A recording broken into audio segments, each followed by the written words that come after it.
नमस्कार। जिनको भी पॉलिटिकल साइंस में थोड़ा भी इंटरेस्ट है तो उनके लिए आज का ये वीडियो काफ़ी इम्पोर्टेंट होने वाला है, क्योंकि आज हम एक ऐसे टॉपिक पर डिस्कशन करेंगे जो राजनीति विज्ञान के छात्रों को बहुत ही कठिन लगता है। ये एक हवा होता है।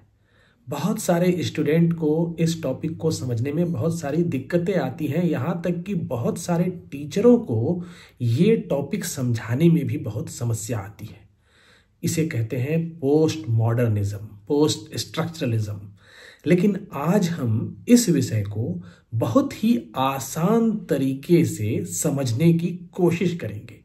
हालांकि हम पोस्ट मॉडर्निज्म इंटरनेशनल रिलेशन के लिए पढ़ रहे हैं, लेकिन अपनी अंडरस्टैंडिंग को क्लियर करने के लिए हम इसे इतने सामान्य तरीके से समझेंगे कि हम दैनिक जीवन के कुछ एग्जाम्पल्स को लेकर पहले आगे बढ़ेंगे और बाद में उसको हम इंटरनेशनल रिलेशन के कॉन्टेक्स्ट में समझने की कोशिश करेंगे। तो ज़्यादातर होता यह है कि लोग एग्जाम में चूंकि क्वेश्चंस और में आते हैं, यानी कि आपके पास ऑप्शंस होते हैं, तो इस टॉपिक को छोड़ ही देते हैं। लेकिन फिर भी हम ये चाहेंगे कि आप इस वीडियो को पूरा देखें, भले ही आप क्वेश्चन छोड़ देना चाहें, क्योंकि ये बहुत ही इंटरेस्टिंग तरीके से आपको समझाया जाने वाला है। और मुझे नहीं लगता है कि अभी तक कोई भी वीडियो जो पोस्ट मॉडर्निज्म पर अवेलेबल होगा उसने इतने आसान तरीके से समझाने की ईमानदार कोशिश की होगी। तो फिर शुरू करते हैं पोस्ट मॉडर्निज्म को समझने का ये प्रयास। इग्नू के unit 5 post structuralist and post modernist approach. तो जैसे ही हम इस यूनिट को देखते हैं तो यहाँ पर अब ये बताया जा रहा है कि अभी तक हमने जो पिछले यूनिट में पढ़ा वो 3 डोमिनेंट थ्योरीज थी इंटरनेशनल रिलेशंस की। वो 3 जो डोमिनेंट थ्योरीज थी वो क्या थी? वो थी रियलिज्म, लिबरलिज्म और स्ट्रक्चरलिज्म। अब यहाँ पर बात ये है कि अभी तक जो हमने थ्योरी पढ़ी उसमें जो एजम्पशंस थे इस अप्रोच को लेके, वो जिस पर निर्भर थे, इंटरनेशनल पॉलिटिक्स के बारे में जो बात कर रहे थे, वो जिस सत्य को बताने की कोशिश कर रहे थे, जिस सिद्धांतों पर चल रहे थे, जिसे ऑब्जेक्टिव ट्रूथ बता रहे थे, जिसके बारे में ये था कि ये साइंटिफिक मेथड को फॉलो किया गया है और इस फैक्ट पर ये थ्योरी आधारित है। अब यहां पर जब हम पोस्ट मॉडर्निज्म में आते हैं तो अप्रोच बदल जाता है, तरीका बदल जाता है। किसी चीज को हैंडल करने का, किसी चीज को समझने की विधि जो है, वहां पर हम अलग तरीके से सोचना शुरू कर देते हैं। अब यहीं पर शुरू होता है पोस्ट मॉडर्निज्म थ्योरी, जहां पर हमें पहले कुछ बेसिक एस्पेक्ट्स को समझना पड़ेगा। हमें ये समझना पड़ेगा कि पॉजिटिविस्ट थ्योरी क्या है और पोस्ट पॉजिटिविस्ट थ्योरी क्या है। तो ये जो 3 डोमिनेंट थ्योरी हम पढ़ चुके हैं अभी तक, ये कहलाती है पॉजिटिविस्ट थ्योरी, जो एक साइंटिफिक अंडरस्टैंडिंग, एम्पिरिकल एनालिसिस, जो फैक्ट पर आधारित थ्योरी कही जाती है, वो है। लेकिन इसके बाद की जो थ्योरी शुरू होती है, जो रिसेंट थ्योरीज जो 1980s के बाद डेवलप होती है, वो है पोस्ट पॉजिटिविस्ट थ्योरी, यानी रिफ्लेक्टिव थ्योरी। अब इस थ्योरी में और पहले की थ्योरी में क्या अंतर है? यहां पर हमारे पास ये जो पॉजिटिविस्ट और पोस्ट पॉजिटिविस्ट, ये 2 वर्ड हुआ, हमें इसे समझना है। और इसके अंदर जब हम जाते हैं तो हमारे पास 2 वर्ड और आते हैं, जो है फाउंडेशनल और एंटी फाउंडेशनल। अब हमें ये 2 चीजें समझनी है कि ये फाउंडेशनल क्या होता है और एंटी फाउंडेशनल क्या होता है। जब हम इसको समझ जाएंगे, पॉजिटिविस्ट और पोस्ट पॉजिटिविस्ट को समझ जाएंगे, तब फिर जब आगे बढ़ेंगे तो हमको पोस्ट मॉडर्निज्म समझने में दिक्कत नहीं होगी। तो हमारा अगला कदम है फाउंडेशनल और एंटी फाउंडेशनल। ये जो 2 शब्द हैं, इसके बारे में विमर्श कर इसको समझने का प्रयास करना। तो फिर हम इसे समझते हैं। फाउंडेशनल और एंटी फाउंडेशनल को समझने के लिए हम जिस तरीके का प्रयोग कर रहे हैं, जिस कॉन्टेक्स्ट का इस्तेमाल करने जा रहे हैं, वो रोमांटिक रिलेशनशिप का है। यानी कि दो लोगों के बीच प्यार मोहब्बत के संबंधों में जो तरह तरह की बातें हैं उसको हम समझते हैं और इन दोनों अप्रोच को वहां से शुरू करते हैं, तो हमारी अंडरस्टैंडिंग बहुत अच्छी होगी और हम पोस्ट मॉडर्निज्म को समझने के लिए जिस रास्ते पर चलेंगे तो हमें कोई दिक्कत नहीं होगी। तो जब हम रोमांस की बात करते हैं तो सबसे पहले बात होती है डेटिंग की। अब डेटिंग रिचुअल्स यानी ट्रेडिशनल डेटिंग रिचुअल्स क्या है, क्या आइडिया है डेटिंग से संबंधित? तो वही कहा जाता है कि डेटिंग क्या है, ये फाउंडेशन है रोमांटिक कनेक्शन का। दो लोगों के बीच जो रोमांटिक संबंध होंगे तो उसका फाउंडेशन, ये बिलीफ है, ये ट्रेडिशन है कि वो डेटिंग से शुरू होती है। तो इसमें क्या है, जो डेटिंग का क्लासिक कंसेप्ट है वो ये है कि दो लोग जब इश्क में हैं तो उनके लिए सबसे बेहतर क्या तरीके हो सकते हैं, जो नॉर्म्स स्टेब्लिश है सोसाइटी की, हम पहले उसको समझते हैं। तो नॉर्म्स स्टेब्लिश हैं कि क्लासिक डिनर डेट, रात को खाने में साथ गए, मोमबत्ती जला, बैठे, खाए, तो इश्क बढ़ने की संभावना या रोमांस होने की संभावना या रोमांस में चार चांद लगने की संभावना बढ़ जाती है। एक्सचेंजिंग फ्लावर्स, इश्क में पुष्प गुच्छ का आदान प्रदान, यानी अब इसके भीतर की बातें जो हैं वो ट्रेडिशनली ऐसा माना गया है कि अगर फूलों का आदान प्रदान नहीं हुआ तो इश्क और रोमांस नहीं हुआ। अब हम आगे बढ़ते हैं। Commitment based on shared values, यानी जब रोमांस की बात हो रही है तो यहाँ पर कमिटमेंट की बात होगी। अब यहाँ पर हम, ये ऐसा लग रहा है कि इंटरनेशनल रिलेशन में हम ये क्या पढ़ रहे हैं, लेकिन ये समझना बहुत ही जरूरी है क्योंकि हम इतने नीचे से जाएंगे ताकि हम जो सबसे कठिन थ्योरी है पॉलिटिकल साइंस की इंटरनेशनल रिलेशन में उसको समझ पाएंगे। तो हम सिर्फ रोमांस की बात कर रहे हैं। रोमांस में अब आता है कमिटमेंट। अब कमिटमेंट क्या है? कमिटमेंट है रिलेशनशिप, बिल्डिंग अ रिलेशनशिप। तो जब बिल्डिंग होती है किसी रिलेशनशिप का, जो बंधन बनता है कमिटमेंट पे, वो कुछ सिद्धांतों और शेयर्ड वैल्यूज पे बनता है। वैल्यू का महत्व है, धारणाओं का महत्व है, कुछ सिद्धांतों का महत्व है। तो इसमें क्या है कि हम कमिट करते हैं लॉन्ग टर्म रिलेशनशिप कैसे होगा, इसके लिए हमारे गोल क्या होंगे, हमारी धारणाएं क्या होंगी, हमारा विश्वास किस पर है, हम एक दूसरे को कितना समझ रहे हैं, हमारे फाउंडेशनल वैल्यूज कैसे हैं। तो ये सिद्धांत है। तो ये हो गया जो हमने अभी तक बात बताई रोमांस के संदर्भ में, ये इस्टेब्लिश्ड नॉर्म की बात की। जब रोमांटिक सिचुएशन है, रोमांस है कपल के बीच में, तो एक सामान्य सिद्धांत डिनर डेटिंग का ये है, कमिटमेंट का ये है, वैल्यू का ये है।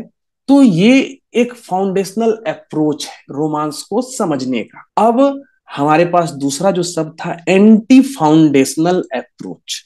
अब जब एंटी फाउंडेशनल अप्रोच को समझना है तो फिर उसी चीजों को इस संदर्भ में देखते हैं कि कैसे समझा जाएगा। तो जो एंटी फाउंडेशनल अप्रोच है उसमें रिलेशनशिप को अलग तरीके से ही समझा जाएगा। इसी बातों को, इसी नॉर्म को समझने का तरीका जो है हमारा अलग होगा। यहां पर क्या अलग होगा, तो रिलेशनशिप को अगर इवॉल्व करना है तो ऑर्गेनिकली इवॉल्व करने दो, किसी रिजिड प्लान पर मत रहो। मतलब कोई जरूरी नहीं है कि डेटिंग पर जाने के लिए हमें डिनर पर ही जाना होगा या फूलों का आदान प्रदान ही करना होगा जो ट्रेडिशनल नॉर्म है। मतलब हम यहाँ पर अनप्लान्ड रोड ट्रिप एक एग्जाम्पल है। कोई प्लान नहीं है, किसी रोड ट्रिप पे चले गए, कोई न्यू एक्टिविटीज के लिए हम चले गए, यानी जो भी निर्णय हुए वो स्पॉन्टेनिटी ऑफ द मोमेंट। मतलब जैसा सिचुएशन आया, जैसा संदर्भ आया, जैसा देश वैसा भेष, जैसी परिस्थिति जैसे विचार, उस तरह से कुछ अलग तरीके का कोई कार्यक्रम शुरू कर दिया, किसी नॉर्म पर हम नहीं चले। तो ऐसे भी डेटिंग हो सकती है। अनकन्वेंशनल एक्सप्रेशन ऑफ लव, मतलब अगर इश्क का इजहार करना है तो एक ट्रेडिशनल वे बना हुआ है जो नॉर्म है। मतलब अगर आप देखेंगे कि गांव में भी अगर अंग्रेजी भाषा एकदम ना जानने वाले किसी बधुआ को किसी मुनिया से प्यार हो गया तो मुनिया चाहेगी कि उस प्यार का इजहार वो अंग्रेजी के वो 3 शब्द आई लव यू बोल के ही करे, क्योंकि ये नॉर्म्स पे चल रहा है। उसे किसी और विधा से वो अपने प्यार का स्पष्टीकरण दे दे तो उसे ये बात समझ में नहीं आएगी, तो उसे कहेंगे वो फाउंडेशनल अप्रोच है। अब जो एंटी फाउंडेशनल अप्रोच है वहां पे अनकन्वेंशनल एक्सप्रेशन ऑफ लव होता है, पर्सनलाइज्ड वे। मतलब अगर प्यार का इजहार करना है तो उसके जो तरीके होंगे वो व्यक्तिगत होंगे, मतलब हर व्यक्ति पर वो बदल जा सकता है, हर व्यक्ति का अपना तरीका हो सकता है, अपना नजरिया हो सकता है। कोई खत लिख सकता है, कोई गाने बना सकता है, कोई पेंटिंग बनाकर अपना इजहार कर सकता है, कोई मूर्ति बनाकर इजहार कर सकता है।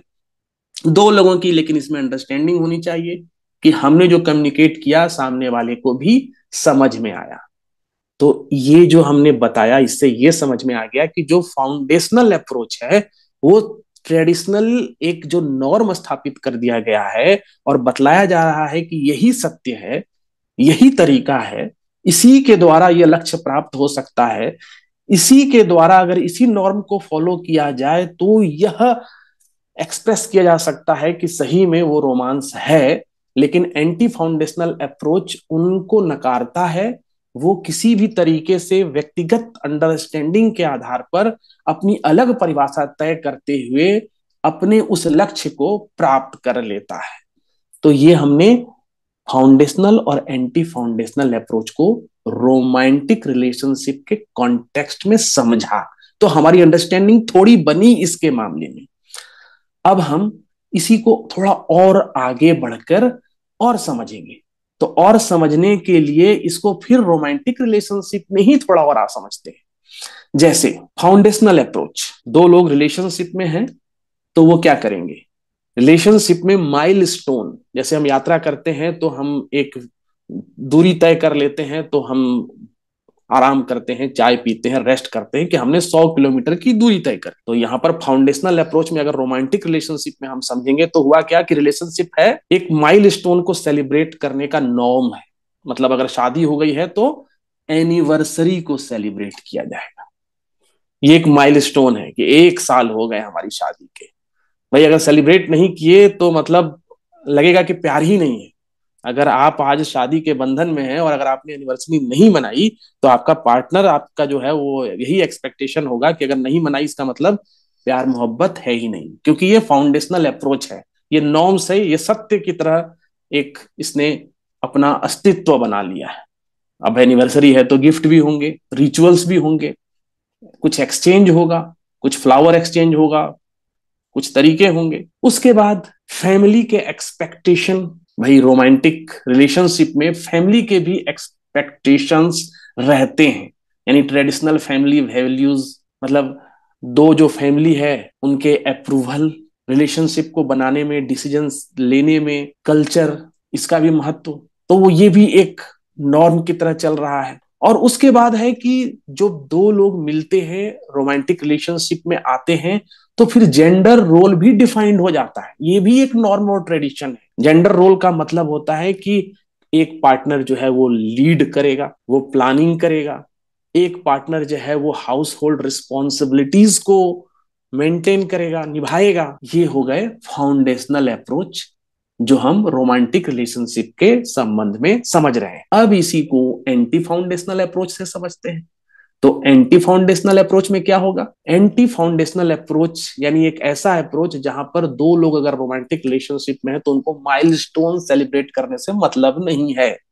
वो अपना कोई भी मोमेंट चूज कर सकते हैं सेलिब्रेट कर, अपनी किसी भी बेस्ट मेमोरी को चूज कर सकते हैं कि मेरे दिन, इस दिन वो जो अच्छी घटना घटी थी या हम इस दिन मिले, हम इसी को सेलिब्रेट करेंगे कि आज 1 साल इसका हो रहा है, या किसी दिन को भी हम इंपॉर्टेंट मानकर उसको सेलिब्रेट कर सकते हैं।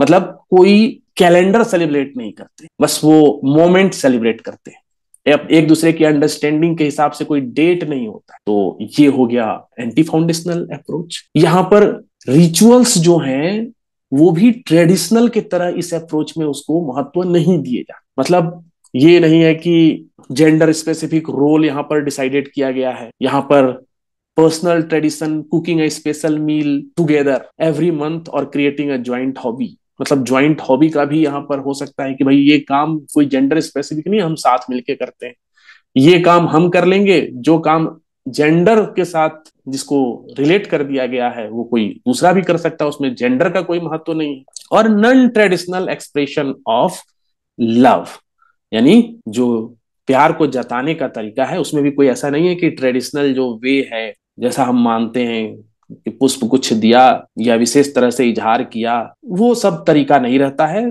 एक दूसरे की अंडरस्टैंडिंग के हिसाब से अपना वैल्यू सिस्टम बन जाता है। तो हमारी थोड़ी सी अंडरस्टैंडिंग बनी यहाँ पर कि ये फाउंडेशनल अप्रोच क्या होता है और एंटी फाउंडेशनल अप्रोच क्या होता है। तो अब हम थोड़ा फिलोसफिकल चलते हैं, रोमांटिक जो अंडरस्टैंडिंग हुई है अब उससे हम थोड़ा आगे चलते हैं। तो फाउंडेशनल थ्योरी जो होगी, फाउंडेशनल अप्रोच में वो क्या करेगी, वो ये बताएगी कि नॉलेज जो है वो कुछ बेसिक सत्य पर बनता है। नॉलेज जो है जब भी बनता है वो कुछ बेसिक सत्य मान लिया जाता है कि यही सत्य है, और उस पर वो नॉलेज बनता है, किसी चीज का ज्ञान बनता है। और एंटी फाउंडेशनल अप्रोच में क्या होता है कि हर चीज को क्वेश्चन किया जाता है, किसी भी चीज को सत्य नहीं माना जाता है, कंटेक्स्ट के हिसाब से किसी चीज को डिसाइड किया जाता है, किसी चीज को समझने की कोशिश की जाती है। इसको भी हम और एक आसान तरीके से समझते हैं। तो फाउंडेशनल थ्योरी में क्या होगा, जैसे मैथमेटिक्स में 2+2 यहां पर जैसे बताया गया है 4। मैथमेटिक्स में हमने पहले संख्याओं को समझ लिया, संख्या के जोड़ और घटाव और गुना और भाग इसको समझ लिया, ये फाउंडेशनल ब्लॉक है। मतलब इसको हमने समझ लिया तो आगे हम मैथमेटिक्स को समझेंगे, यानी कि ये एक बेसिक फैक्ट है जिस पर मैथमेटिक्स का नॉलेज डिपेंड करेगा। यानी कि पहले हमें संख्या का ज्ञान होना चाहिए, संख्या के बेसिक मैथमेटिकल प्रिंसिपल का ज्ञान होना चाहिए। तो इस तरह से फाउंडेशनल नॉलेज चलता है। इसमें यूनिवर्सल ट्रूथ होते हैं, जैसे अगर हम इतिहास को पढ़ रहे हैं तो हमें कुछ एक्सेप्टेड फैक्ट्स बता दिए जाते हैं, ये फैक्ट्स हैं, ये फाउंडेशन है, ये हिस्टोरिकल नैरेटिव है, और इसी के आधार पर तुम्हें सब कुछ आगे डिसाइड करना है। जैसे भारत के संबंध में बता दिया गया कि आर्य बाहर से आए थे, जैसे आर्य इन्वेजन थ्योरी, तो ये फाउंडेशनल अप्रोच में हो गई हिस्ट्री की कि आर्य बाहर से आए थे, और उसके बाद सारा थ्योरेटिकल जो भी अंडरस्टैंडिंग हिस्ट्री की है उसी कॉन्टेक्स्ट में चल रही है। इसीलिए किसी विशेष वर्ग को जैसे कहते हैं आदिवासी, मतलब अगर वो आदिवासी हैं तो बाकी लोग नूतनवासी हैं। तो नूतनवासी का कंसेप्ट ही यही है कि भैया जब आर्य बाहर से आए, इसका मतलब है कि आर्यों के बाद जो सभ्यता फैली वो सब बाहरी है, और उससे भी पहले तो कोई आदिवासी। और लेकिन अगर ये थ्योरी गलत है कि AIT यानी आर्यन इन्वेजन थ्योरी ही गलत है, आर्य यहीं के मूल निवासी हैं, तो कोई आदिवासी नहीं, सभी ही आदिवासी हैं, हाँ उनमें से कोई जनजाति है। तो फाउंडेशनल अप्रोच ऐसे देखता है। और एंटी फाउंडेशनल थ्योरी जो है वो उसके उल्टे देखता है कि जो नॉलेज आपको मिला है ये अनुभव से आना चाहिए, इसमें कोई फिक्स्ड फाउंडेशन नहीं होना चाहिए। अगर हम एक बाइक चला रहे हैं तो हमें बाइक चलाने के लिए बाइक को बैलेंस करना आना चाहिए, और हर आदमी के बैलेंस करने का तरीका अलग होगा, अपने हिसाब से एडजस्ट करेगा, अपने अनुभव से एडजस्ट करेगा। कोई पहले ही दिन बाइक को एडजस्ट कर लेगा, किसी को समय लग सकता है। तो जो एंटी फाउंडेशनल अप्रोच है वो किसी भी नैरेटिव को नहीं मानता है, किसी भी फाउंडेशनल थ्योरी के उस फैक्ट को, उस क्वेश्चन को और क्वेश्चन करता है, उसको अपने कॉन्टेक्स्ट से समझने की कोशिश करता है। एक और सामने एग्जांपल है, learning the alphabet and basic grammar rule as foundation piece of constructing sentence and paragraph. यानी कि फाउंडेशनल अप्रोच में हम किसी अल्फाबेट या बेसिक ग्रामर को जब समझते हैं तभी उस भाषा के लाइनों को और पैराग्राफ को समझ सकते हैं। साइंटिफिक लॉ में है कि अगर हम न्यूटन के लॉ ऑफ मोशन को समझते हैं तो हम ऑब्जेक्ट कैसे मूव करता है इसको समझ सकते हैं।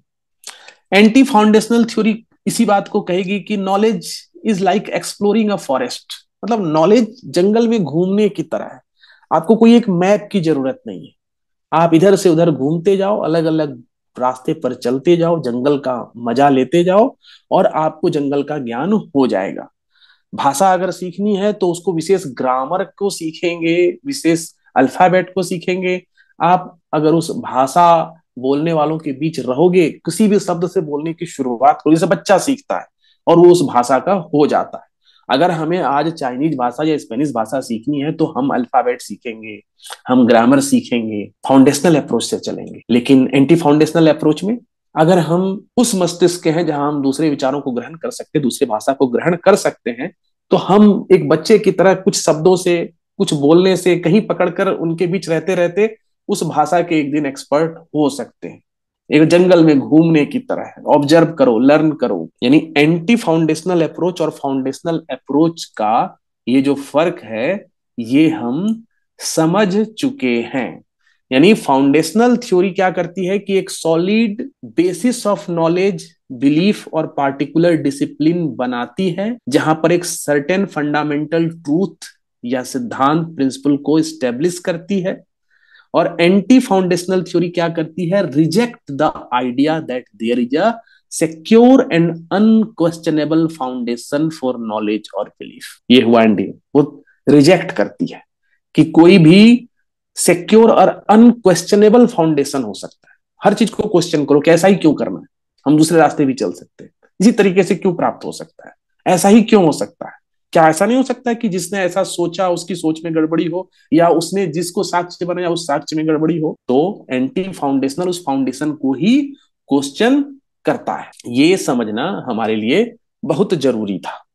अब हम इंटरनेशनल रिलेशन में चल के इसी कंसेप्ट को, इसी सामान्य कंसेप्ट को समझते हैं। तो फाउंडेशनल अप्रोच जैसे रियलिज्म, इंटरनेशनल रिलेशन में रियलिज्म के सिद्धांत में हम जानते हैं कि दुनिया जो है वो एक बेसिक सिद्धांत पे कार्य करती है। वो सिद्धांत क्या है कि शक्ति चाहिए और national interest, pursuit of power and national interest, इसी पर वर्ल्ड ऑपरेट करता है।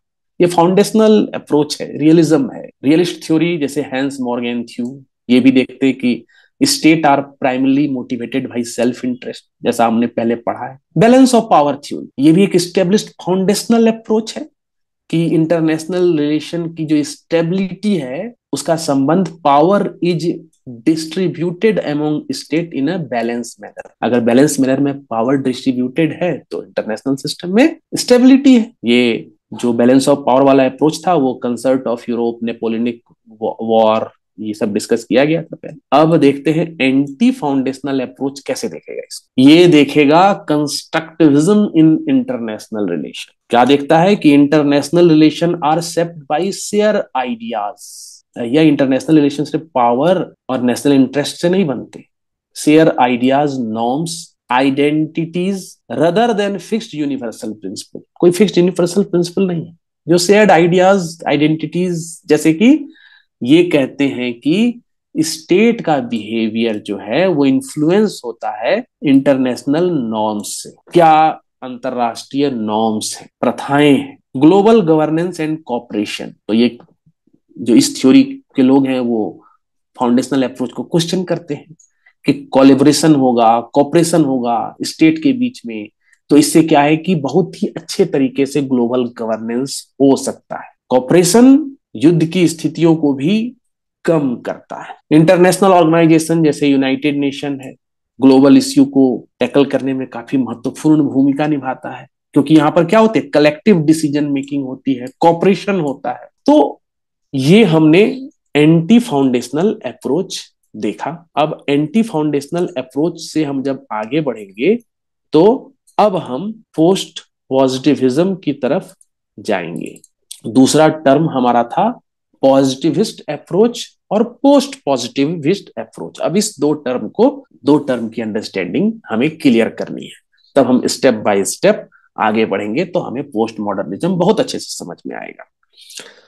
तो इस अप्रोच को समझने के लिए भी हम कहाँ जाएंगे, कॉलेज रिलेशनशिप, मतलब उसी रोमांटिक रिलेशनशिप वाले कॉन्टेक्स्ट को एनालाइज करने के लिए फिर हम इसी अप्रोच का सहारा लेते हैं। तो चलिए देखते हैं पॉजिटिविस्ट अप्रोच क्या होगा, कुछ एग्जांपल्स लेते हैं। Objective measurement of relationship progress. तो पॉजिटिविस्ट अप्रोच में हम जानते हैं कि हर चीज को काफी फैक्ट, साइंटिफिक, इंपिरिकल, ये सब चीजें पॉजिटिविस्ट अप्रोच का पार्ट है। मतलब बहुत साइंटिफिक तरीके से देखो, फैक्ट के नजरिए से देखो, डेटा के नजरिए से देखो, इंपिरिकल स्टडी करो, यही है पॉजिटिविस्ट अप्रोच।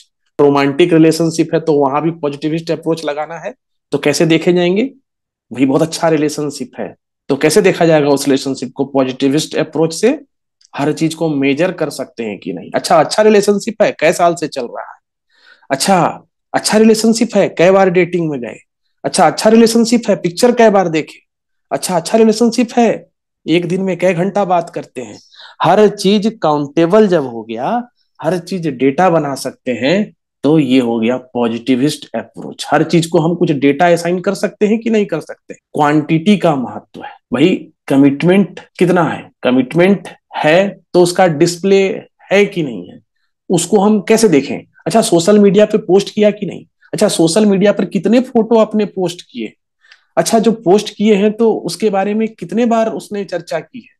हर चीज को, हर ट्रेजेक्ट्री को, रिलेशनशिप की ट्रेजेक्ट्री को स्टडी करने के लिए हर चीज को काउंटेबल फॉर्म में जब हम ले आते हैं, तो इसी अप्रोच को कहते हैं कि ये पॉजिटिविस्ट अप्रोच है। मतलब हमने इसको किस कॉन्टेक्स्ट में समझा? रिलेशनशिप के कॉन्टेक्स्ट में, रोमांटिक रिलेशनशिप के कॉन्टेक्स्ट में हमने इसको समझा, इसी से जज किया। अब अगर ये पोस्ट पॉजिटिविस्ट अप्रोच से इसको देखते तो इसको कैसे देखते? मीनिंग ऑफ रिलेशनशिप को, इवेंट को individual interpretation and emotional experience से देखते।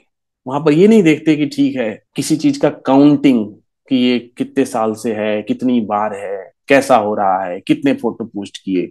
दो लोगों की, दो इंडिविजुअल आपस में उसको कैसे, एक दूसरे के प्रति जो भावनाएं हैं उसको कैसे अनुभव करते हैं, उसकी क्या व्याख्या करते हैं, उनका व्यक्तिगत अनुभव कैसा होता है, वो उसको किस तरह से शेयर करते हैं, उनका पर्सनल पर्सपेक्टिव यानी अपनी व्यक्तिगत धारणा क्या है। पोस्ट पॉजिटिविस्ट अप्रोच में यानी धारणाओं का महत्व है, वैल्यू का इंपॉर्टेंट है। पॉजिटिविटी में वैल्यू का कोई महत्व नहीं है, हर चीज डेटा के फॉर्म में आए। पोस्ट पॉजिटिविस्ट में वैल्यू का महत्व है कि भाई रिलेशनशिप है तो बहुत फॉर्म ले सकता है, ट्रेडिशनल स्ट्रक्चर को छोड़ दो, हर चीज को हम एक ट्रेडिशनल तरीके से ही नहीं कर सकते।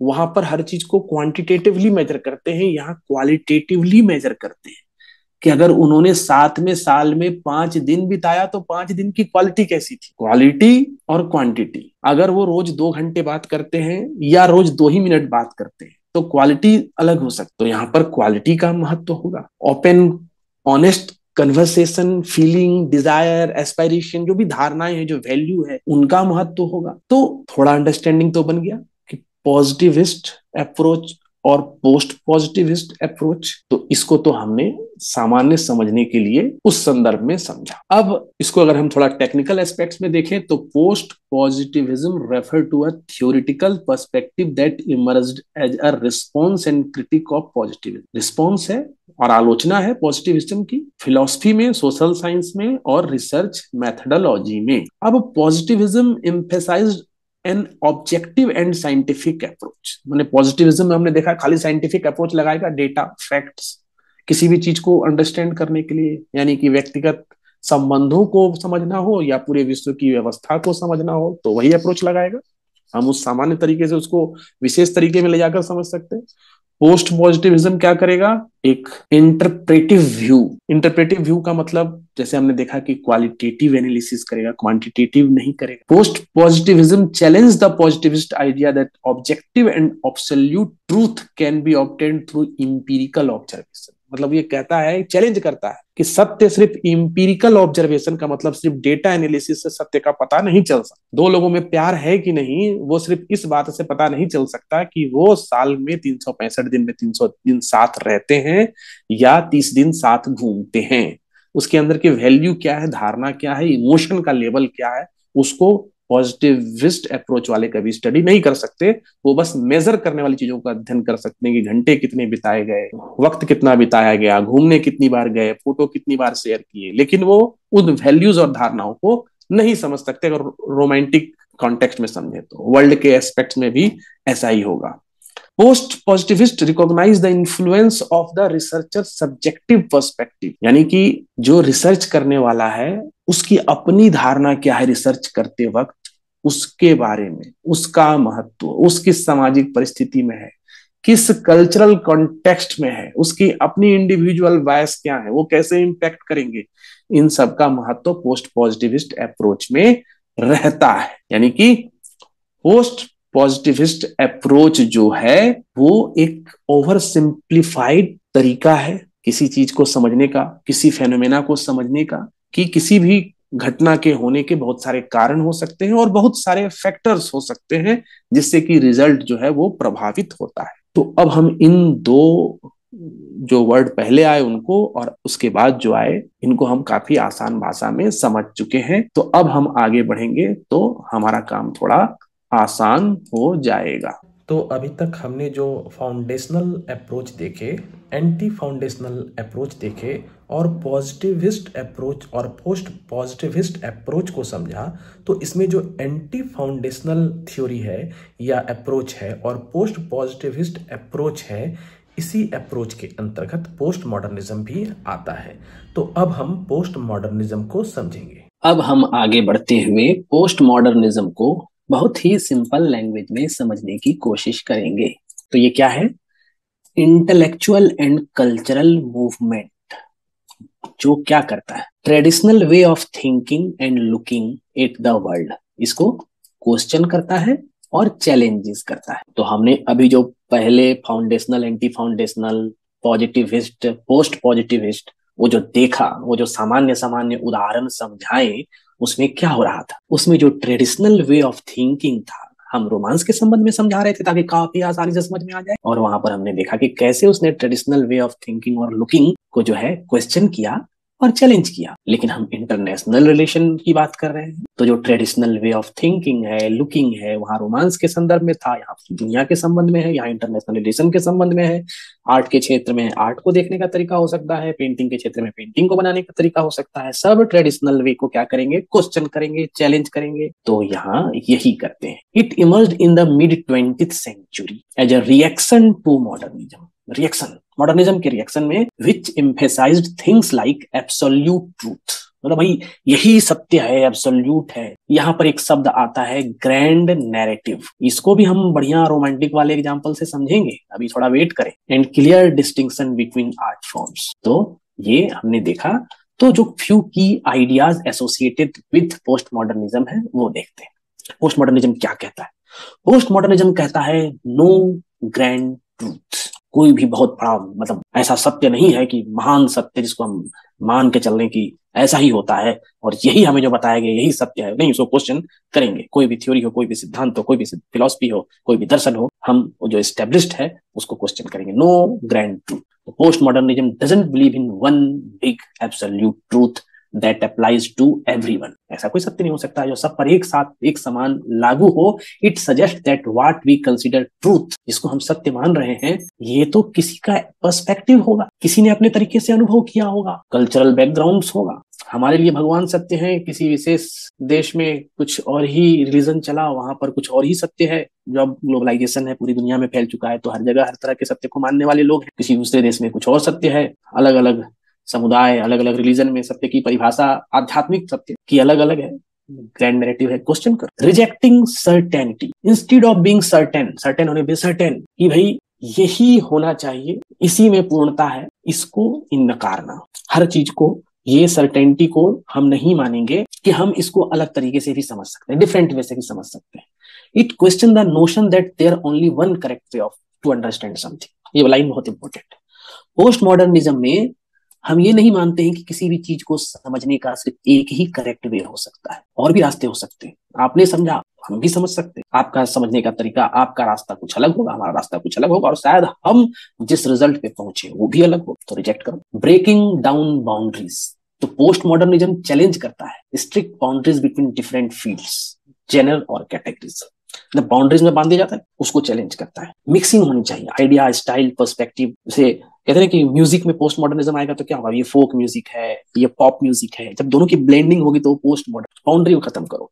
पॉलिटिकल साइंस का ये दायरा है, ये तो पॉलिटिकल साइंस में स्टडी करते हैं, ये तो सोशियोलॉजी में स्टडी करते हैं, ये तो इकोनॉमिक्स में स्टडी करते हैं, बाउंड्री नहीं। तो आजकल क्या है, वही चल रहा है, बाउंड्री को तोड़कर, मतलब पॉलिटिकल साइंस के रिसर्च में ऐसा सब्जेक्ट लगेगा जो लगेगा कि तो सोशियोलॉजिकल एस्पेक्ट्स है, और सोशियोलॉजी में ऐसा लगेगा कि अरे ये तो क्या है, पॉलिटिकल एस्पेक्ट है या इकोनॉमिक। तो बाउंड्री हर जगह, हर फील्ड में, उससे उसके जो तरीके हैं उससे थोड़ा आगे बढ़ा जाता है, स्टाइल पर्सपेक्टिव को उसमें बंधा नहीं रहा। इम्ब्रेसिंग डाइवर्सिटी, तो पोस्ट मॉडर्निज्म की विशेषता डाइवर्सिटी को इम्ब्रेस करने की है, डाइवर्सिटी को सेलिब्रेट करने की है, उसको एक्नॉलेज करने की है, अलग अलग डिफरेंट वॉइसेस, एक्सपीरियंस उसको मानने की है कि ऐसे होते हैं। It challenges the idea that one particular group और way of thinking should dominate. कोई एक ही ग्रुप या एक ही तरीके की सोच इसको चैलेंज करता है, ये इंपॉर्टेंट है। उसके बाद हम देखते हैं playfulness and irony. Postmodernism often involve a sense of playfulness, irony, and willingness to question and experiment with established norm and convention. तो ये हम तो समझ चुके हैं कि ये established norm, convention, इसके साथ ये एक्सपेरिमेंट करता है। पोस्ट मॉडर्निस्ट अप्रोच जो है उस कन्वेंशन से आगे निकलना चाहता है। Focus on individual experience instead of focusing सोलेली on overarching theories और ग्रैंड नैरेटिव। मतलब पोस्ट मॉडर्निज्म व्यक्तिगत अनुभव को, पर्सनल स्टोरीज को, एक व्यक्ति को महत्व देता है। इसमें व्यक्ति का महत्व है, व्यक्ति की भावनाओं का महत्व है, व्यक्ति की सोच का अनुभव है, व्यक्ति के अनुभव का महत्व है। किसी एक सिद्धांत से सबको तौल लेने का महत्व नहीं है। Cultural relativism. Postmodernism suggests that cultural value and belief are relative, meaning they depend on the context and the perspective of the people. Cultural value जो उस कल्चर से रिलेटेड कॉन्टेक्स्ट है, उस जो व्यक्ति का अपना पर्सपेक्टिव है, रिजिड नहीं होना चाहिए। कल्चरल वैल्यू या बिलीफ जो है वो की रिलेटिव मीनिंग है, मतलब किसी के लिए कुछ है, किसी के लिए कुछ है, कॉन्टेक्स्ट बदल गया तो कुछ है, समय बदल गया तो कुछ है, समय के हिसाब से कल्चरल वैल्यूज और बिलीफ सिस्टम भी बदलेंगे।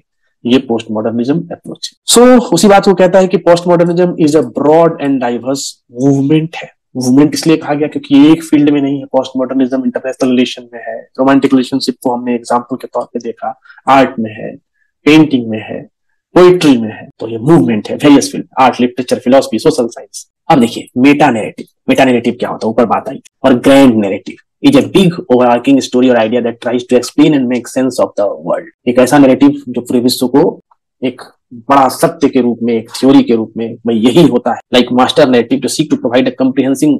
तो मेटा नैरेटिव का संबंध पोस्ट मॉडर्निज्म से है, which question the legitimacy and reliability of such grand story. अब ये मेटा नैरेटिव का जो एग्जाम्पल है वो यहाँ लेते हैं।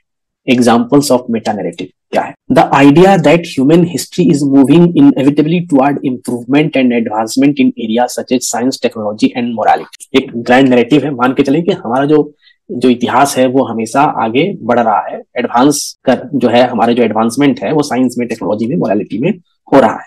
एक एग्जांपल दिया, enlightenment rationality, the belief that reason, science and logic will lead to the enlightenment and progress of humanity. मतलब हम मानते हैं कि भाई साइंस अगर आता है, लॉजिक रीजनिंग अगर आती है तो इससे ह्यूमैनिटी का प्रोग्रेस होगा, ह्यूमैनिटी है वो इनलाइटमेंट की तरफ आगे बढ़ेगी। ये ग्रैंड नैरेटिव है। Liberal democracy, liberal democratic value represent the highest form of political organization. और पूरे सोसाइटी को इसी दिशा में चलना चाहिए, इससे बेहतर कुछ ही नहीं है। जो लिबरल डेमोक्रेसी का जो मॉडल है, इससे बेहतर कुछ नहीं हो सकता है। यही हाईएस्ट फॉर्म पॉलिटिकल ऑर्गेनाइजेशन का, इससे ज्यादा हाईएस्ट फॉर्म कोई हो ही नहीं सकता। हम डेवलप होकर आज जिस स्टेज में पहुंचे हैं कि हम लिबरल डेमोक्रेसी के स्टेज में हैं, और जिस देशों में उस देश को शुक्र मनाना चाहिए, अपने भाग्य पर गर्व करना चाहिए कि हमारे देश में लिबरल डेमोक्रेसी, और जहां नहीं है वहां भी इससे बेहतर मॉडल कुछ हो ही नहीं सकता। ग्रैंड नैरेटिव है इसका। उसी तरह से रिलीजन के मामले में है, स्पेसिफिक रिलीजियस ट्रेडिशन जो है वही सबसे बेहतर है, वही सबसे अच्छा एक्सप्लेन कर सकता है लाइफ के मीनिंग को, या मरने के बाद क्या होगा, मरने के बाद 72 मिलेंगी कि 70 मिलेंगी, उनका जो एक्सप्लेनेशन हो सकता है, या मीनिंग ऑफ लाइफ क्या होना चाहिए लाइफ में, ऐसे ही लाइफ को जीना चाहिए। तो ये ग्रैंड नैरेटिव जो रिलीजन से संबंध में बनती है, पोस्ट मॉडर्निज्म क्या करेगा, चैलेंज करेगा इन सभी मेटा नैरेटिव को। ऐसा ही क्यों मानते हो, मतलब हम क्यों माने कि लिबरल डेमोक्रेसी ही सबसे बेहतर मॉडल हो सकता है? क्वेश्चन कर सकते हैं उसको भी। रिलीजन को तो क्वेश्चन करते ही हैं, जैसे सनातन धर्म तो इसी नैरेटिव पे ही चलता है कि यहाँ पर क्वेश्चन किया गया है। मूर्ति पूजा को भी क्वेश्चन करते हैं, जो मूर्ति पूजा नहीं करते हैं उसको भी क्वेश्चन करते हैं। साकार भी है, निराकार भी है, सगुण भी है, निर्गुण भी है, और बाकी कुछ समुदाय हैं जहां पर एक विशेष ही नैरेटिव चलता है, उसके अलावा और कुछ भी माने नहीं। तो ये उसी तरह से पोस्ट मॉडर्न जो अप्रोच है यहाँ पर, तो इसमें हमने देखा कि रिजेक्शन ऑफ ग्रैंड नैरेटिव है, उसको चैलेंज करेगा, मेटा नैरेटिव को चैलेंज करेगा और उसको क्वेश्चन करेगा। अब हम पोस्ट मॉडर्निस्ट अप्रोच को सामान्य तरीके से बहुत समझने के लिए इसको उसी रिलेशनशिप वाले मॉडल पर ले जाते हैं। एक सिंपल धारणा क्या है कि रिलेशनशिप मूव करता है कहाँ, पहले डेटिंग होगी, डेटिंग के बाद इंगेजमेंट होगी, इंगेजमेंट के बाद मैरिज होगी स्ट्रेट फॉरवर्ड मैनर में। ठीक है, ये एक धारणा है, ये एक नैरेटिव है, ग्रैंड नैरेटिव है। लोग मिलेंगे, उनमें इश्क होगा, फिर उसके बाद वो आपसी संबंध में आएंगे, उस संबंध फिर एक सामाजिक स्वीकृति के तौर पर मैरिज का फॉर्म ले, वो एक सीधा तरीका है। फिर जेंडर रोल रिलेशनशिप में कुछ बिहेवियर्स रिस्पॉन्सिबिलिटी हैं जो जेंडर नॉर्म्स पर आधारित है कि one partner lead in decision making. उसी तरह से ऑब्जेक्टिव ट्रूथ रिलेशनशिप सक्सेस जो है वो किस चीज पर डिपेंड करते हैं, उनकी लॉन्जिबिलिटी क्या होगी, सोसाइटल अप्रूवल पर डिपेंड करेगा। Conventional societal approval adherence to conventional norms, मतलब ये माना गया कि रिलेशनशिप के सक्सेस के लिए क्या जरूरी है। तो जो नॉर्म्स है, ग्रैंड नैरेटिव है, सक्सेस को हम कैसे, कि लॉन्जिविटी कितने दिनों तक ये चलेगा, समाज में इसकी स्वीकार्यता कितनी है, और जो कन्वेंशनल नॉर्म्स बने हुए, प्रथाएं बनी हुई है, उसके साथ इसकी स्वीकृति कितनी है, तो इससे हम उसको मेजर करेंगे। ग्रैंड नैरेटिव हो गया रिलेशनशिप के संबंध। अब पोस्ट मॉडर्निस्ट अप्रोच देखते हैं इसी चीज को, कैसे इसको वो फिर अपने तरह से एनालिसिस करेगा पोस्ट मॉडर्निस्ट अप्रोच में। Relationship narrative can be fragmented, non linear and diverse. मतलब ये पोस्ट मॉडर्निस्ट अप्रोच के हिसाब से इसको हम एक लीनियर रूप क्यों दें। Relationship can take various forms with unique trajectories that do not adhere to a singular narrative. तो आजकल देखते हैं ना कि पोस्ट मॉडर्निस्ट अप्रोच में पहले शादी होती थी तब लोग साथ रहते थे, अब लोग साथ रहते हैं उसके बाद डिसाइड करते हैं शादी करनी है या नहीं करनी है। और कभी कभी तो ऐसा है कि साथ रहने के चलते फिर उनमें इश्क होता है। ऐसे बहुत सारे एग्जांपल्स हैं। ये पोस्ट मॉडर्निस्ट व्यू है रिलेशनशिप के संबंध में। जेंडर रोल के संबंध में भी पोस्ट मॉडर्निस्ट आइडियाज जो है वो अलग है, यानी कि जो ट्रेडिशनल स्ट्रिक्ट एडहेरेंस था जो जेंडर रोल का, उससे अब अलग हटकर बात है। रिस्पॉन्सिबिलिटी जेंडर स्पेसिफिक नहीं रह गई है, डिसीजन मेकिंग भी जेंडर स्पेसिफिक नहीं रह गया है। स्त्रियां बाहर जाकर काम कर रही हैं, बहुत सारी जगह पुरुष होम मेकर के रूप में है, तो जेंडर रोल स्पेसिफिक नहीं है पोस्ट मॉडर्निस्ट आइडियाज में। Subjective definition of relationship success, तो ये जो रिलेशनशिप सक्सेसफुल है कि नहीं है based on individual experience and satisfaction. इसी बात को हमने पोस्ट पॉजिटिविस्ट वाले में भी देखा था कि जो रिलेशनशिप का सक्सेस है वो व्यक्तिगत अनुभव है, अपना सेटिस्फेक्शन है, सेटिस्फाइड है, अपना अनुभव अच्छा है, तो रिलेशनशिप सक्सेसफुल है। रिलेशनशिप को पार्टनर्स के एंगल से देखना है, उनके हैप्पीनेस के एंगल से देखना है, यहाँ पर हम उस तरीके से इसको समझते हैं। और अलग अलग कल्चरल बैकग्राउंड और पर्सपेक्टिव जो है पार्टनर के, उनके हिसाब से उनके रिलेशनशिप में जो रिचनेस आ रही है नहीं आ रही है, तो ये एक अलग एंगल से हमने उसको भी देख लिया। तो हमने यहाँ पोस्ट मॉडर्निज्म को भी समझा थियोरेटिकल एस्पेक्ट्स के तरीके से, और उसका एक नजरिया समझा जिसको हमने फिर से अप्लाई किया कॉलेज रोमांटिक रिलेशनशिप के कॉन्टेक्स्ट। अब हम in the context of international relation post modernism को समझेंगे, traditional theory that aim to provide universal explanation. तो post modernism in international relation, अब हम इसको समझेंगे। पोस्ट मॉडर्निज्म को हमने एक रोमांटिक रिलेशनशिप के कॉन्टेक्स्ट में समझा, अब हम इंटरनेशनल रिलेशन के संबंध में समझेंगे। तो पहला, रिजेक्टिंग ग्रैंड नैरेटिव्स। तो post modernism in international relation reject the idea of a single overarching narrative that explain the behaviour of state. Behaviour of state का बताने का जो एक बड़ा नैरेटिव बना हुआ है उसको रिजेक्ट कर दो, अपने अलग तरीके से स्टेट को समझने की कोशिश करो। Postmodernism emphasizes the importance of diverse perspective and voices in understanding international relation. मतलब डिफरेंट कल्चर जो है किसी देश के, वहां की हिस्ट्री अलग है, वहां के एक्सपीरियंस अलग है, तो विश्व की घटनाओं को समझने का या उसको उसके जो इंटरप्रिटेशन का जो तरीका होगा वो भी अलग होगा। मतलब सिर्फ देश को पावर के रिलेशन से, नेशनल इंटरेस्ट के रिलेशन से नहीं समझेंगे किसी नेशन को, उसको उस नैरेटिव से अलग हटके सोचेंगे। पोस्ट मॉडर्निज्म में क्या है, D construction of binaries. Binaries कहते हैं दो जो अपोजिट चीजें होती हैं, इसको बाइनरीज कहते हैं, जैसे ईस्ट वेस्ट, यहां पर हम देखेंगे east west. Developed under developed, friend enemy, इसे बाइनरी हुआ। तो ये डी कंस्ट्रक्शन का मतलब होता है अब इस तरीके का जो कॉन्सेप्ट है, इस तरीके का जो नैरेटिव है, उससे दूर हटो। Post modernism seek to deconstruct binary opposition often present in international relation theory.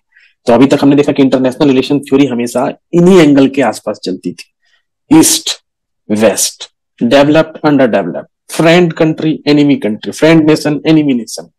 It questions the validity of these simplified distinctions. इस तरह के बाइनरीज से आगे निकलकर सोचने की बात करता है। तो बहुत सिंप्लीफाइड डिस्टिंक्शन है कि आपने उसको डेवलप मान लिया, इसको अंडर डेवलप मान लिया, उसको फ्रेंड माना, इसको एनिमी माना। ये अलग नैरेटिव्स को लेकर चलेगा। ये बंधे बंधाए इन तरीकों पर नहीं चलेगा कि ये नॉर्थ कंट्री, ये साउथ कंट्री।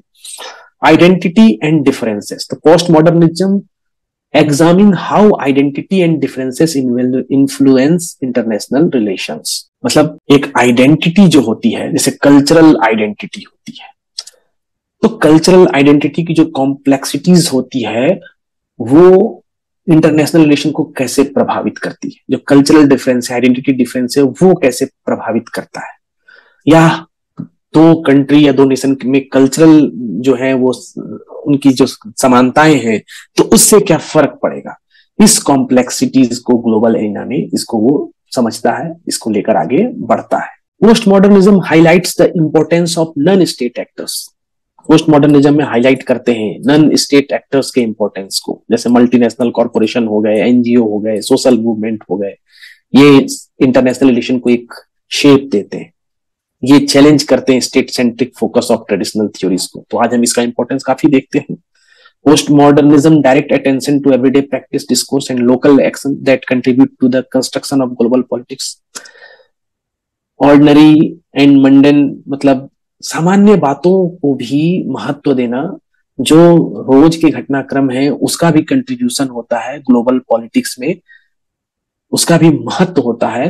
तो एवरीडे प्रैक्टिस, जैसे अभी हम देखेंगे भारत और मालदीव के पीछे जो टेंशन क्रिएट हो गया, सोशल मीडिया के पोस्ट से जो टेंशन क्रिएट हो गया, वहां के कमेंट जो वहां से आने लगे, उससे जिस तरह से दोनों देशों के बीच एक तनाव की स्थिति हो गई। तो ये क्या है कि ऑर्डिनरी एंड मंडेन ये आया कि नहीं इसमें। तो ये डेली प्रैक्टिस, ये डिस्कोर्स, लोकल एक्शन, ये भी जो है ग्लोबल पॉलिटिक्स को, अब इसकी ग्लोबल पॉलिटिक्स की अंडरस्टैंडिंग है इसमें। मतलब ये बहुत सामान्य सा लगता है, लेकिन भारत ने अगर लक्षद्वीप को प्रमोट करना चाहा है मालदीव के मुकाबले, तो एक बिगर गोल है इसके पीछे। जैसे मालदीव में चाइना का इन्फ्लुएंस बढ़ रहा था और अपने पड़ोस में ही चाइना को इतना प्रश्रय देखकर, तो भारत के लिए एक स्ट्रेटजी थी कि हमें उसे वीक करना है, और इसका स्ट्रेटजी जो है वो बहुत ही ग्लोबल इंपॉर्टेंस का है। ये सब पोस्ट मॉडर्निस्ट अप्रोच में हम देखते हैं। तो हम ग्रैंड नैरेटिव को समझने की बात कर रहे थे, तो ग्रैंड नैरेटिव को समझेंगे। अब कुछ रियल वर्ल्ड एग्जांपल लेते हैं जो रिफ्लेक्ट करते हैं पोस्ट मॉडर्निस्ट पर्सपेक्टिव को इंटरनेशनल रिलेशन में। तो हम देखेंगे आइडेंटिटी, पॉलिटिक्स एंड डाइवर्सिटी। तो ये बहुत ध्यान देने वाली बात है। एग्जाम्पल के साथ, the recognition of LGBTQ+ rights as a global human right issue is influenced by post modernist idea. तो आज हम देखते हैं कि LGBTQ+ इसके राइट्स की, इसके ह्यूमन राइट्स की बात काफी ज्यादा होती है। पूरा वर्ल्ड इन्फ्लुएंस्ड है इस आइडिया से। ये पोस्ट मॉडर्निस्ट आइडिया है। Advocates argue that the international community should respect diverse identity and challenges the imposition of western centric norm on. तो ये क्या है कि जो वेस्टर्न सेंट्रिक नॉर्म्स है LGBTQ+ इश्यू को, उनके इश्यू से रिलेटेड जो वेस्टर्न सेंट्रिक नॉर्म्स है, हम सिर्फ उसी से इसको जज ना करें और ह्यूमन राइट्स के इश्यू की तरह इसको हम ले, एक इनकी जो आइडेंटिटी है उनको हम समझें और उनको रिकॉग्निशन दें। तो ये विषय पर जो चर्चा है ये पोस्ट मॉडर्निस्ट अप्रोच है। उसके बाद लैंग्वेज एंड डिस्कोर्स एनालिसिस, जहां हम देखते हैं कि एग्जाम्पल के तौर पे इंटरनेशनल कन्फ्लिक्ट जो है, तो वहां पर use of specific language to save public perception. तो पॉलिटिकल लीडर कैसे नैरेटिव बनाते हैं, लेजिटिमाइज और delegitimise action such as the language used in justifying military intervention. अंतरराष्ट्रीय घटनाक्रम में बहुत सारी जो बातें होती हैं, तो वहां पर जो लैंग्वेज की बात की गई है, तो पोस्ट मॉडर्निज्म में नैरेटिव्स को चेंज किया जाता है। किस तरह के शब्दों का प्रयोग हो, किस तरह के लाइनों का प्रयोग हो, किस तरह से प्रोपेगेंडा बनाया जाए, किस तरह से सामने उसको रखा जाए, किस तरह से जस्टिफाई किया जाए, किस डिस्कोर्स पर वो कन्फ्लिक्ट चले, उसका क्या उद्देश्य होगा। तो ये सारा जो है आप देखेंगे कि पोस्ट मॉडर्निस्ट अप्रोच में आ जाता है। Deconstruction of state centrism, the rise of non state actors in global governance such as multinational corporation, NGO, advocacy group challenges the traditional state centric view। पहले स्टेट सेंट्रिक व्यू था, दो state आपस में involve होते थे international relation में। अब state centric approach की जगह ग्लोबल गवर्नेंस का अप्रोच है। एनजीओ का खासा महत्व है, एडवोकेसी ग्रुप अपना महत्व रखते हैं, मल्टीनेशनल कॉरपोरेशन कई विश्व की अर्थव्यवस्थाओं को अस्त व्यस्त कर सकते हैं। तो इनका जो इन्फ्लुएंस है, जो एक एक्टर्स हो गए इंटरनेशनल रिलेशन में, इससे रिलेटेड जो डिबेट्स हैं वो सारा पोस्ट मॉडर्निज्म में ये भी कवर होता है। Hybridity and globalization, the global spread of fast food chain and the adaptation of their menus to local taste illustrate cultural hybridity in the face of globalization। मतलब globalisation से क्या है कि हम देखते हैं कि फूड चेन, लोगों की फूड हैबिट्स बदल गई है। जिन देशों में जिस तरह के भोजन का प्रचलन था, वहां पर अब दूसरे देशों के भोजन का प्रभाव भी बढ़ चला है। जैसे अगर हम देखें कि हमारे यहाँ अगर पिज्जा, बर्गर, पास्ता का प्रभाव बढ़ा है, तो वेस्टर्न कंट्रीज में भी कढ़ी, बिरयानी, पुलाव, इनका प्रचलन बढ़ा है। तो ये post modernist scholar might explore how this global process interact with local culture. मतलब ग्लोबल प्रोसेस, लोकल कल्चर, तो लोकल मेन्यू भी जो है वो अब प्रभावित होती है। मतलब हमारी भी मेन्यू जो है, जो हमारे खाने का तरीका है कि हम क्या खाएंगे, वो ग्लोबलाइजेशन से प्रभावित है। हमारी भी मेन्यू में कभी कभी वैसे डिशेस होती हैं जो वेस्टर्न डिशेस हैं, और वेस्ट की कंट्रीज में भी धीरे धीरे अब वैसी डिशेस हो रही है जो चाइनीज हैं या इंडियन है। Narrative complexity in conflict, the Israel फिलिस्तीन कन्फ्लिक्ट, जैसे कि इजराइल फिलिस्तीन के कन्फ्लिक्ट है, तो इसके कई कंपीटिंग नैरेटिव्स हो सकते हैं। मतलब नैरेटिव का मतलब इसको कैसे एक्सप्लेन किया जाए, क्या इसको एक रूप दिया जाए, किस तरह का कथ्य बनाया जाए इसके संदर्भ में, अपने हिस्टोरिकल इंटरप्रिटेशन के साथ। इजराइल अपने ऐतिहासिक 2000 साल पहले से उसको लेकर आगे बढ़ेगा ऐतिहासिक परिप्रेक्ष्य में, और उसे अपनी जमीन बताएगा। जो फिलिस्तीन है वो अपनी ऐतिहासिक जो दावे हैं उनको सामने रखेगा और अपने हिसाब से उसको दावा करेगा कि हमारा अधिकार यहाँ होना चाहिए। वो अपने नैरेटिव को लेके आगे बढ़ेगा। तो post modernist perspective would emphasize the importance of understanding the diverse narrative. कैसे है, तो ये क्या करेगा कि इम्पोर्टेंस ऑफ अंडरस्टैंडिंग, मतलब समझना है, इंपॉर्टेंस है हर डाइवर्स नैरेटिव का, और वो कैसे कंट्रीब्यूट करते हैं इसकी कॉम्प्लेक्सिटीज पे। तो ये भी जो है वो पोस्ट मॉडर्निज्म अप्रोच में आता है। Multiplicity of realities, climate change debate, multiplicity of realities at different countries and community experience and interpret the impact of climate change differently. तो पोस्ट मॉडर्निस्ट पर्सपेक्टिव क्या करता है, emphasise the importance of acknowledging this diverse perspective. हर जो diverse perspective है, हर देश का अपना एक अलग इसके प्रति एंगल होगा। जो क्लाइमेट का जो एंगल है कि किसी के लिए बहुत जरूरी है कि वो अपने रिसोर्सेज को ज्यादा यूटिलाइज करे, क्योंकि उसे डेवलप्ड होना है, और डेवलप्ड कंट्री ऑलरेडी का ज्यादा रिसोर्सेज को यूटिलाइज कर रहे हैं, पॉल्यूशन कर रहे हैं, तो सबके लिए नॉर्म्स एक जैसे नहीं हो सकते हैं। तो कॉमन एंड शेयर रिस्पॉन्सिबिलिटी जैसा हम देखते हैं, तो ये पोस्ट मॉडर्निस्ट अप्रोच है। Power and knowledge, the discourse around global health issue such as the distribution of vaccine during the कोविड-19 pandemic reflect power dynamics in knowledge production. तो post modernist analyses might scrutinize how certain countries or pharmaceutical companies shape the narrative and influence decision making in international health policy। तो post modernist क्या करेंगे, analyse करेंगे, scrutiny करेंगे ऐसे situation में कि कुछ देश और वहां की फार्मास्यूटिकल कंपनी ने कैसे जो इंटरनेशनल हेल्थ पॉलिसी कैसे बनेगी उसकी डिसीजन मेकिंग को कैसे इन्फ्लुएंस किया। तो इस तरह से हम देखते हैं कि पोस्ट मॉडर्निज्म में हम इस तरह से इंटरनेशनल घटनाओं को समझते हैं। जो ये मुख्य था, ये आपको अभी साइबर सिक्योरिटी और डिजिटल वॉरफेयर, ये तो पोस्ट मॉडर्निस्ट अप्रोच में है ही कि post modernist perspective in international relation can be applied to the realm of cyber security और डिजिटल वॉरफेयर। अभी तो साइबर सिक्योरिटी और डिजिटल वॉरफेयर का ही समय आ चुका है।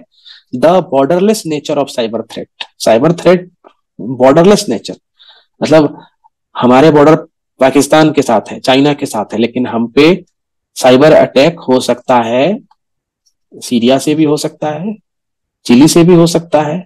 बॉर्डर की जरूरत नहीं है, कहीं से भी अटैक हो सकता है और काफी डिस्ट्रक्शन हो सकता है। पावर सेक्टर हो या सिक्योरिटी एस्टेब्लिशमेंट हो, सब कुछ डिस्टर्ब किया जा सकता है। तो ये बहुत बड़ा चैलेंज है।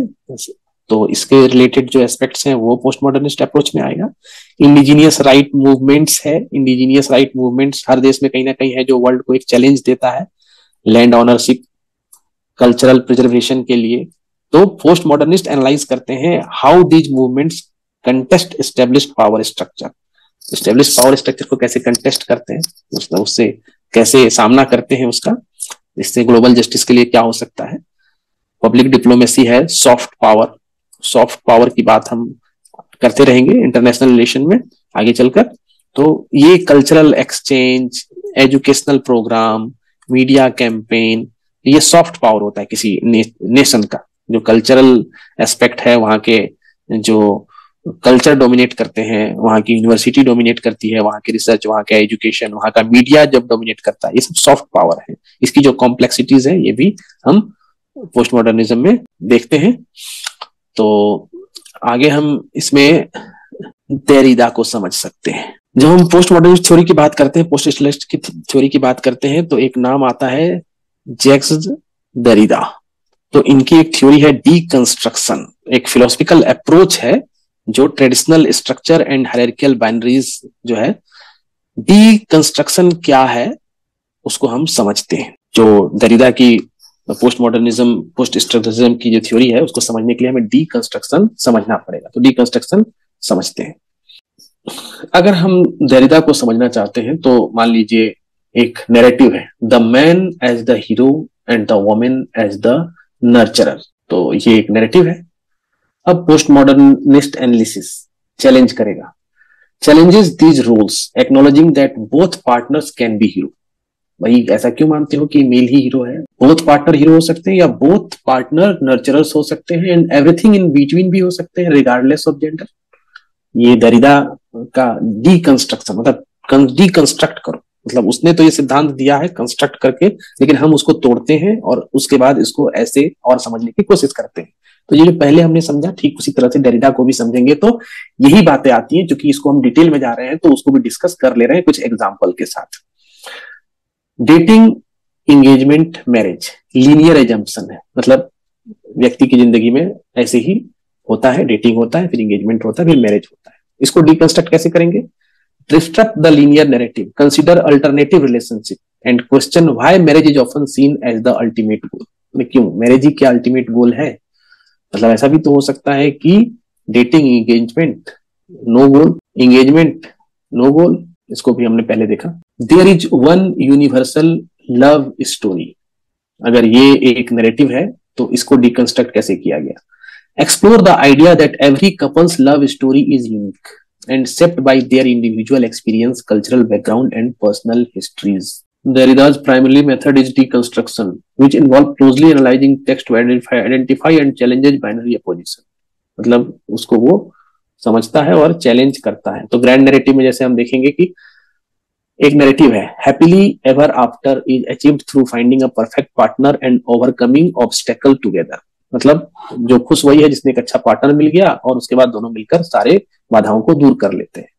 Believing that love will solve all problem, that a perfect troubleful relation is the ultimate goal। उसी तरह से the idea that there is one perfect soulmate for everyone, expecting to find the one and believing that a single destined person is the key to lifelong happiness। उसके बाद देखते हैं relationship should follow a linear path from dating to engagement to marriage, assuming that a successful relationship inevitably leads to marriage and that any deviation from the path indicates failure। Narrative, traditional gender role dictate specific expectation for men and women within a relationship। इसका मतलब believing that men should be the primary breadwinners and women should take on domestic responsibility.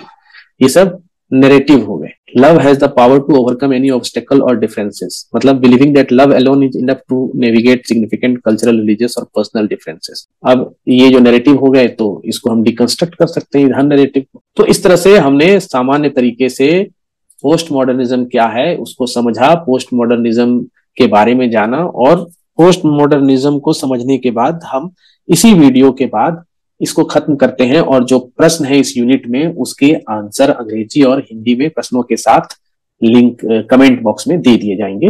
धन्यवाद।